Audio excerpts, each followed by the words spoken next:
एक साधक का प्रश्न है कि क्या ध्यान करने से मास्टरबेशन की हैबिट छूट जाएगी, काम कम हो जाएगा? तो मैं बता दूं कि जब भी साधक परमात्मा की चाह में निकल जाते हैं ना, उसके सामने बहुत सारी परिस्थितियां आकर के खड़ी हो जाती है।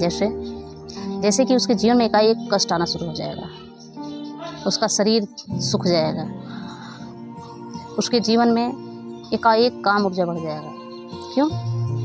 क्योंकि आपने ही उस रास्ते को चुना है, मुक्त होना है। तो जो ही हम ध्यान करते हैं तो एक पीक पॉइंट होता है, चाहे वो कष्ट का हो, चाहे हमारे शरीर का हो, चाहे फिर सेक्स का हो, काम का हो। जब हम ध्यान करने लग जाते हैं तो सबसे पहले हमारे जीवन में कष्ट आना शुरू हो जाएगा, और इतना कष्ट आने लग जाएगा और उसका एक पीक पॉइंट होगा।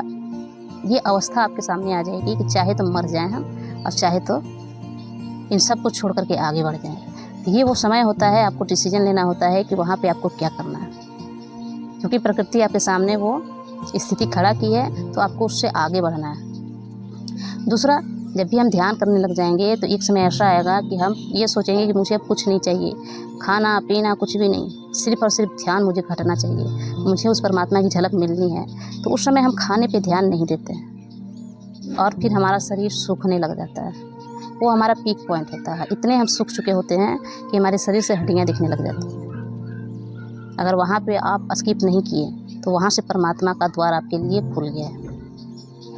आपके जीवन में ध्यान करते करते ऊर्जा इतनी बढ़ जाएगी कि काम ऊर्जा सक्रिय हो जाएगा और आपको समझ में नहीं आएगा कि मेरे साथ क्या हो रहा है।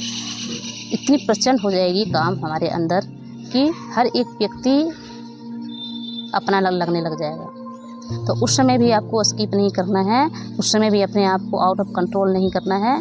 बस वहाँ से परमात्मा आपका हाथ थाम लेगा।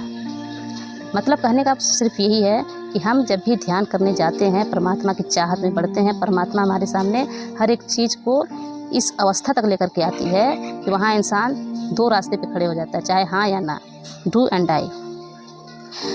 तो उस समय आपको वो चीज़ करना है, उस समय आपको उससे आगे निकलना है, ना कि स्किप करना है। क्योंकि परमात्मा आपकी परीक्षा ले रहा है, या फिर परमात्मा आपके जीवन के हर एक चीज़ को निखार रहा है। आपके अंदर जितने भी अवगुण हैं उसको साफ कर रहा है।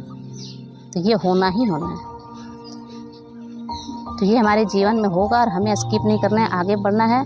और धीरे धीरे जितनी भी हमारे जीवन में कष्ट आई हैं, जितनी भी कल्पनाएं आई हैं, सब धीरे धीरे धीरे धीरे ख़त्म हो जाएगा पूरी तरह। और फिर हम शून्य की अवस्था में पहुँच जाएंगे और उस परमात्मा से एक हो जाएंगे।